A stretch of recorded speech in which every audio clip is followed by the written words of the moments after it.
하나님께서 우리 계시는 말씀 같이 보겠습니다. 여호수아 22장 10절에서 34절 말씀을 우리 부분 읽도록 하겠습니다. 르우벤 자손과 갓 자손과 므낫세 반 지파가 가나안 땅 요단 언덕가에 이르자 거기서 요단가에 제단을 쌓았는데 보기에 큰 제단이었더라.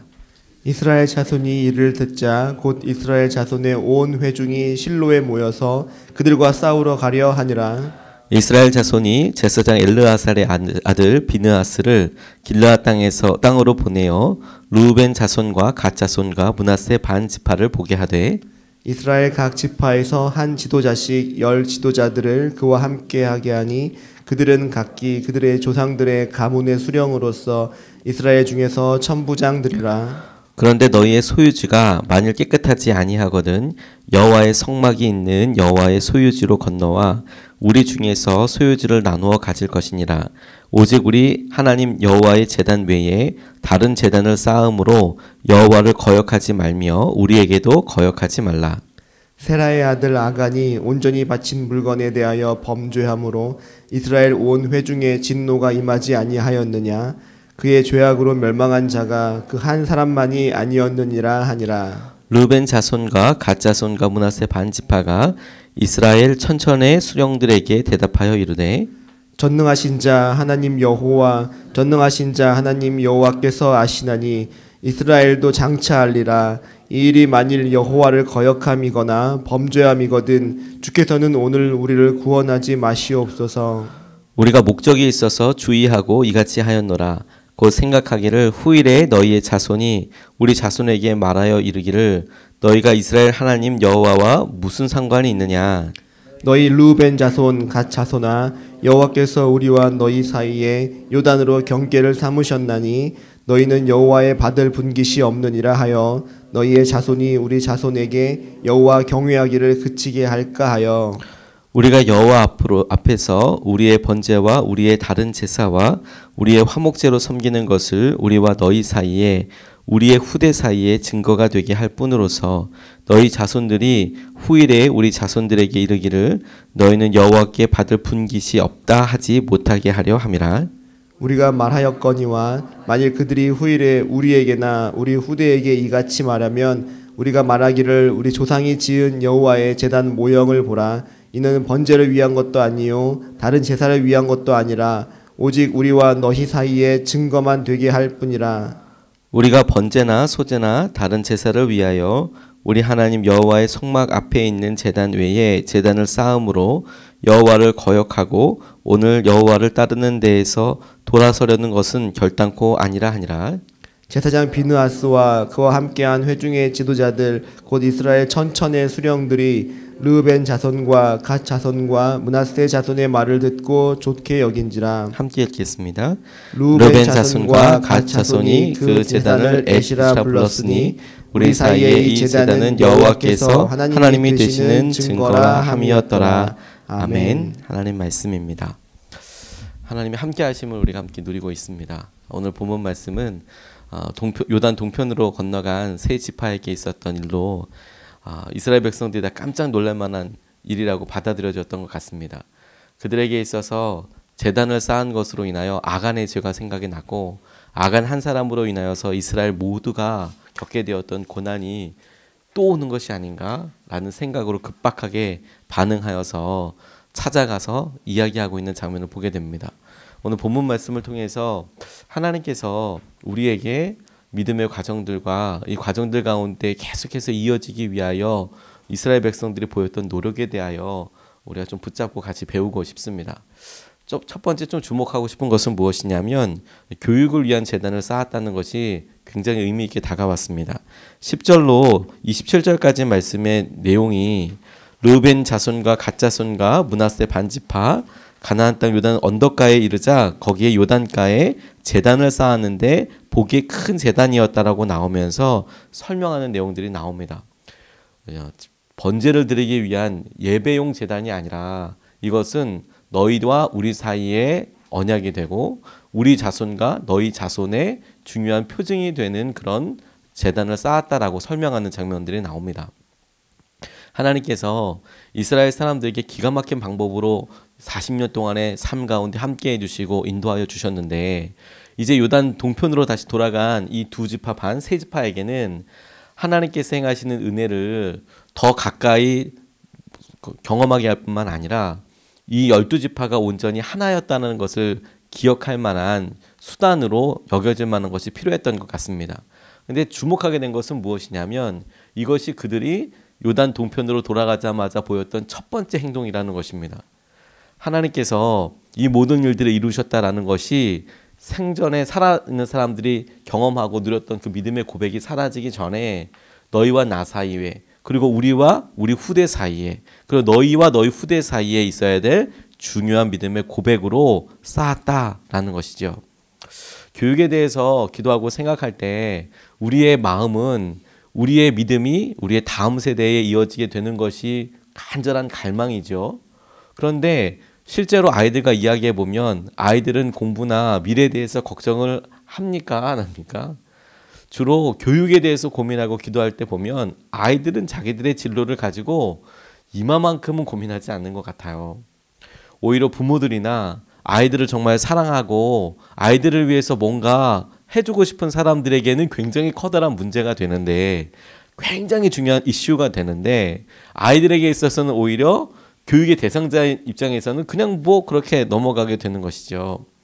그들이 재단을 쌓았다, 그들이 이것을 자기의 후대들과 그리고 이스라엘 다른 지파의 후대 사람들을 위해서 쌓았다라는 것이, 다만 그것이 뒤에 사람들에게 물려지기 위한 것, 그것도 굉장히 중요한 포인트이고 그들의 삶에 그게 굉장히 중요한 기준이었다라는 것이 너무 중요하게 다가왔습니다. 이것이 우리의 결단이 되게 중요한 것이구나. 우리의 삶에 이게 다음 세대로 흘러가기 위한 믿음의 순종이 있는가, 재단을 쌓는 것이 있는가, 이것이 중요한 것이다라고 생각하게 됐어요. 이것이 우리의 마음이 간절함이 우리의 자녀들에게 흘러가는 것도 되게 중요하지만, 거기에 우리가 완전하게 이것은 흘러가, 이것은 남겨져, 바람은 있지만 결과를 예측할 수 없지 않습니까? 그런데도 우리의 마음에 그렇게 흘려보내는 게 너무 중요하다는 것이죠. 부모님 생각을 많이 하게 됐습니다. 이 본문 말씀을 보면서 주님께서 귀한 부모님 가정에 태어나게 해주셔서 제가 무엇을 얻게 됐나라는 생각을 하게 됐어요. 목회자 자녀에서 자라고 교회 안에서 자라고 대학을 들어가고 뭐 이럴 때까지 계속 사택이 교회 안에 있었거든요. 그 안에 살면서 그냥 교회의 삶이 저희 가정이고, 가정이 또 뭐 다 그렇고 별로 가려져 있는 거 전혀 없고, 그래서 성도님들이 언제든지 저희 집에 정말 편하게 들어오셨거든요. 자고 있고 뭐 이런 것들을 너무 편하게 들어오셔서 생활하는 그런 상황이었죠. 지금 생각해 보면 개인적인 영역도 있는데, 사생활도 좀 있는데 조심을 많이 해주시긴 했지만 뭐 상황 자체가 어쩔 수가 없었으니까 이해도 됩니다. 근데 그런 여러 환경들 가운데 저희 부모님들께서 보여주셨던 것들 보면, 지금 저도 그렇게 해야 한다라고 생각할 때는 좀 그렇지만 산기도를 열심히 가셨던 거, 아주 어렸을 때 뭐 계속 교회에서 기도하시면서 있으셨던 거, 그걸 바로 옆에서 보게 되니까, 뭐 멀리 떨어져 계신 게 아니니까 계속 기도하고 계셨던 거, 어머니 계속 금식하셨던 거, 이런 생각이 하나씩 두 개씩 떠오르더라고요. 그런데 그게 어떻게 제게 있어서 내게 의미가 되었나도 하나님께서 하나하나 깨닫게 해주시고 의미 있게 해주시지만, 부모가 돼서 보니까 그렇게 하나님 앞에 나아가 제단을 쌓듯이 그렇게 순종한 것들이 얼마나 우리 부모님들에게 중요한 축복이었는가 하는 게 너무 의미 있게 다가오더라고요. 나는 그렇게 가고 있는가. 하나님께서 교육이라는, 자녀라는, 다음 세대라는 문제를 놓고 우리로 기도하게 하여 주실 때, 아이들의 변화냐 이건 두 번째 문제고, 후대를 위해서 첫 번째 부모 세대를 깨우는 것이 하나님께서 굉장히 중요하게 여기시는 통로라고 깨닫게 됐어요. 나는 하나님께서 주시는 우리 아이들, 하나님께서 우리로 기도하게 하시는 사랑하는 사람들을 위하여 지금 어떤 일을 하고 있는가. 하나님께서 주시고 오늘 보여주신 대로 교육을 위한 재단을 쌓는 것이 너무너무 중요하겠구나. 내가 나의 다음 사람들을 위해서 내가 기도하고 함께 나아가는 그게 하나도 헛된 것이 아닌 거구나. 이렇게 붙잡게 되었습니다. 백범 김구 선생님이 인용한 글인데, 백범 김구 선생님은 유명한 감리교인입니다. 그런데 그분이 자기의 책에서 눈을 밟으며 들길을 갈 때 함부로 어지럽게 걷지 말라. 오늘 내가 남기는 이 발자국은 뒤에 따라오는 이가 이정표로 따를 것이니라. 이런 글을 다른 옛날 책에서 인용해서 쓰셨다라고 그래요. 걸어갈 때 오늘 내가 가는 이 길이 후대 사람들이 볼 수 있도록 되는 굉장히 중요한 통로가 되니까 바른 길 가야 하는구나를 뛰어넘어서 마음을 다하여서 정말 사랑을 다하여서 내가 그렇게 하나님을 사랑해야겠구나. 그게 흔적이 되는구나. 우리가 이것을 놓고 같이 기도하고 싶습니다.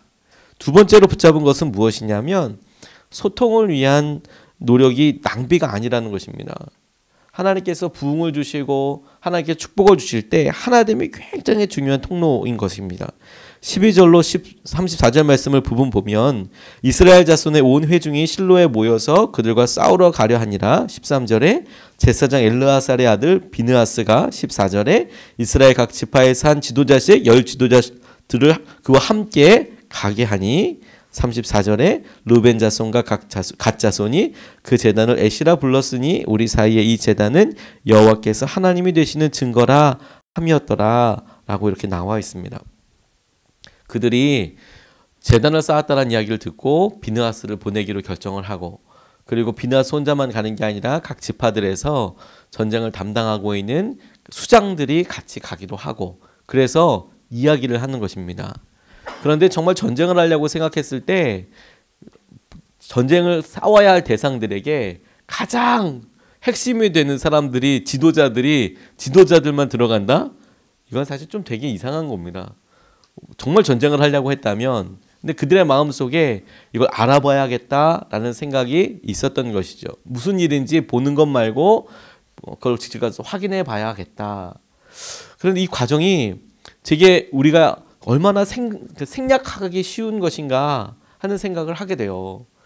특별하게 사정을 다 알아보기 전에, 오해를 풀기 전에 우리의 생각에 드는 대로 말하고 우리의 마음속에 이럴 거야 라고 하는 대로 우리가 말해버리거나 행동하거나 하는 것으로 인하여서 엄청나게 많은 아픔들이 우리에게 생기거든요. 이스라엘 백성들이 이것은 우리 민족 모두가 다 죽을 수 있는 일이야 라고 분개해서 싸움을 준비하면서 바로 싸우는 것이 아니라 증거가 있는데 이게 무슨 일이냐, 어찌 됨이냐 라고 중요한 사람들이 가서 이야기를 하더라는 거죠. 유단 사람들이 그렇게 말하고자, 유단 동편의 사람들이 우리가 이거 그렇게 하려고 한 거 아니다.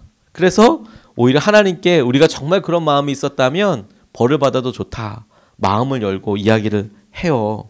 그러면서 서로가 중요한 이야기들을 공감하게 됩니다. 부부를 위해서 기도하고 있는 한 가정이 있어요.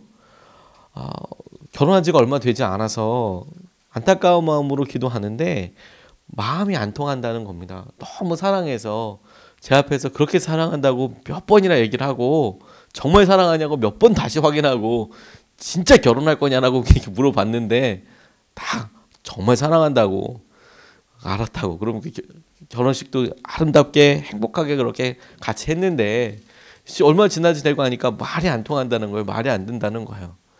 그러니까 너무 마음이 섭섭한 거죠.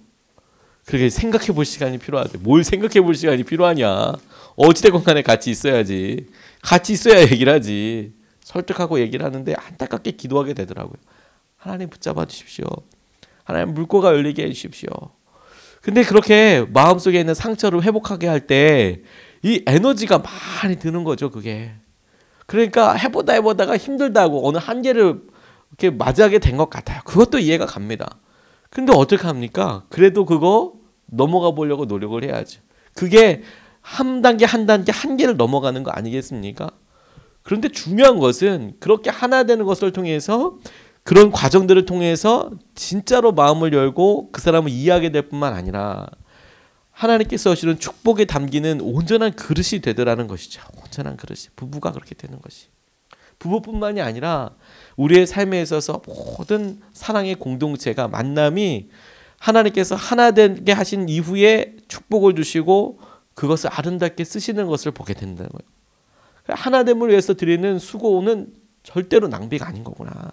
하나님께서 오히려 이것을 통하여 우리를 축복하게 하실 때에 주시는 굉장히 중요한 전초 증상 중에 하나인 거구나. 하나 되는 것이 굉장히 중요한 전제이구나 라는 것이죠.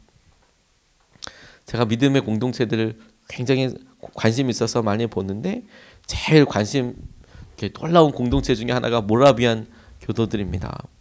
그들이 믿음 생활 하나 때문에 모든 것 다 포기하고 유럽을 돌아다녔습니다. 특별히 모라비안 교도들은 어디 사람들이냐면 체코 프라하 중심에, 지금으로 얘기하면 체코에 있는 프라하 중심에 살던 사람들이었습니다. 얀 후스라는 사람이 하나님을 믿고 그리고 제일 처음에 종교개혁의 첫 발자국을 일으켰던 사람들 중에 한 사람인데 루터보다 딱 100년 전에 살았습니다. 안타깝게 죽었어요. 다른 거 요구한 게 아니라 종교적으로 우리가 설교하는 것과 성경과 이런 그런 생각을 나눴거든요. 그런데 억울하게 죽었습니다. 화형당해 죽었습니다. 근데 그 사람을 따르던 사람들이 있었어요. 로마 카톨릭 교회가 면죄부 팔고 이런 거 안 된다부터 시작해서 제대로 하나님 믿어야 한다라고 생각하는 사람도 있었는데 그렇게 무참하게 화형당하니까 모라비안 근처에서 살고 있어요. 프라하 근처에 살고 있던 사람들이 흩어졌어요. 그래서 유럽 쪽에, 동유럽 쪽에 다 흩어져서 살았는데 당시만 해도 땅을 기반으로 살고 있었기 때문에 그 땅을 떠난다는 것은 바로 거지가 된다는 거예요. 아무것도 할 게 없다는 거예요. 받아주지도 않고. 또 독일의 특별한 방법이 뭐였냐면 각 지역의 영주들이 결정했다는 거예요. 우리는 개신교 믿을 거야. 우리는 캐톨릭을 믿을 거야. 전쟁하자. 이런 식으로 가고 있었거든요. 하물며 그때는 종교개혁이 일어나기 100년 전입니다. 아무 데도 갈 데가 없는 거예요. 다 캐톨릭이었거든요. 다 받아주지 않았습니다. 그런데 그런 일들이 진행되고 있을 때 루터가 그런 종교개혁을 일으키게 되고 그러면서 아주 유럽이 혼란스럽게 되죠. 그렇다고 해서 갈 데가 생긴 게 아니었어요. 여전히 땅 중심으로 가고 있고 영지들이 없었고. 근데 그 중에 한 사람 모라비안 교도들을 받아주었던 진젠도르프 백작이라는 분이 자기의 영지, 자기의 땅인 헤른후트라는 곳에 이 사람들을 한 12서너 명을 처음으로 정착하게 해줘요. 갈 데 없으면 내 땅에 와서 살아라. 그런데 그 소문이 삽시간에 퍼져버리는 겁니다. 사람들이 엄청나게 몰려오는 거예요. 그러니까 그 영지를 조금씩 주면서 이제 마을이 불악이 형성되는 것이죠. 거기서 뭐라도 하고 살아라. 근데 거기에 문제가 생겼어요. 어떤 문제냐면 종교적으로 갈 데가 없는 사람, 내가 하나님 제대로 믿고 살아야겠다라고 사는데 가진 거 없고 배운 거 없고 형편이 안 되니까 집 다 버리고 떠났는데 그러다 보니까 얼마나 마음에 갈망이 있겠습니까? 그런 사람들이 몇백 명 모였다고 생각해 보세요. 하나 되면 안 되는 거예요. 서로가 생각이 좀 다르지 않습니까? 하나님 이렇게 믿어야 돼. 나 이것 때문에 목숨 걸었다. 그리고 나왔는데 와서 자기들끼리 모여보니까 또 이게 하나가 안 되는 거예요. 같이 살아야 되는데. 여기도서 갈 데도 없지 않습니까 이제. 그러니까 이것 때문에 막 서로 마음이 아프고 힘들고 어려운 일들이 생기니까 진젠도르프 백작과 이 사람들이 다 같이 모여서 생각하고 공감하고 설교하고 나누는 시간들을 갖게 되는 거예요. 근데 그 중에서 제일 하나 넘지 못했던 게 뭐냐면 루터파 교회에 대한 생각들이었어요. 이제 자기들이 각각 모습이 다른 건 그래. 우리가 형편이 다 똑같지. 그런데 종교개혁이 일어나고 나서 한 150년 후거든요. 그러니까 루터파들이 이제는 그 독일 전체를 거의 영향력을 주고 있었어요. 또 하나의 교회가 된 거죠. 그러니까 그 사람들은 못 받아들이겠다고 또 생각을 하는 거예요. 다양한 사람들이 있는데 같이 모여서 그걸로 꼭 계속 기도하면서 결국에 1727년에 5월 12일에 그들이 하나의 공동된 고백을 남기게 됩니다. 그리고 주님과 한 언약을 맺게 돼요. 주님만 따르겠다고. 그래서 하나됨을 고백하게 됩니다. 하나님께서 그 이후에 이 모라비안 교도들을 놀랍게 쓰세요. 그들이 200년 동안 보낸 숫자가 당시에 많은 20년 동안 보냈던 선교사가 모든 프로테스탄트 교회가 비슷한 시기 200년 동안 보냈던 숫자보다 많았다고. 그리고 그 모라비안 교도들의 숫자가 300명도 되지 않았다고. 300명밖에 되지 않았다고. 근데 그 300명이라는 숫자가 전 개신교 공동체가 보냈던 선교사님들보다 더 많은 선교사를 보내는 강력한 공동체가 되었다고. 그런데 여러분, 저는 이 흔적을 우리 감리교회에서도 보게 됐어요. 이 사람들이 이렇게 예수님 믿고 하나 되기를 결단하고 50년 정도 지난 이후에 미국으로 가는 웨슬리 선교사님이 있었어요. 감리교회를 만들었다. 근데 웨슬리 선교사는 자기는 목사이고 자기는 선교사로 가는데 풍랑이 치니까 도저히 어떻게 할 수 없는, 죽을 것 같고 힘들었던 거죠. 근데 그 배에 타고 있었던 모라비안 교도들이 있었다라는 거예요. 그들이 예배하는 거. 아이들이 죽음 앞에서도 태어나게 하나님 앞에 예배하고 있는 거. 이게 웨슬리 목사님한테 엄청나게 큰 충격이었거든요. 그런데 50년밖에 안 된 거예요. 50년밖에 안 됐는데 체코면 유럽의 한가운데 있는 데거든요. 동유럽에. 그리고 내륙에서 완전 내륙 중에 하나입니다. 그럼 바다를 건너서 미국까지 가려고 하는 그 배에, 선교사님이 타고 있는 그 배에 선교사들의 가정이 있었다는, 가정이. 이게 너무 귀하더라고요. 하나 되게 하시는데 하나님께서 굉장히 중요한 은혜와 복을 더하여 주시더라. 우리 가정이 그리하여야겠고 우리 교회가 그리하여야겠고, 하나님께서 주신 은혜가 부부 사이에나 아이들과나 우리 교회에서나 하나님께서 축복의 통로로 쓰시게 되는 놀라운 은혜의 통로가 되시기를 주님의 이름으로 도전합니다. 우리 같이 말씀 붙잡고 기도하고 싶습니다. 하나님께서, 우리는 주로 고백을 할 때 하나님, 우리의 교육의 대상이 되는 아이들 혹은 다음 세대에 하나님께서 은혜를 주셔서 그들이 바뀌게 해달라고 기도하는데, 오늘 조금 바꿔서 하나님, 우리의 예배에 부흥이 있게 해주십시오. 하나님, 우리의 예배에 하나님 결단 있게 해주시고 헌신이 있게 해주십시오. 그리고 그것이 다음 세대에 이어지게 해주십시오. 우리가 주님께서 행하신 은혜와 마음들을 먼저 누리는 사람들이 되게 해주셔서 우리가 쌓는 것들이 하나님 앞에 받아들여지게 하여 주십시오. 우리의 예배 가운데 놀라운 부흥이 있게 해달라고 우리가 먼저 이 시간에 기도하시겠습니다.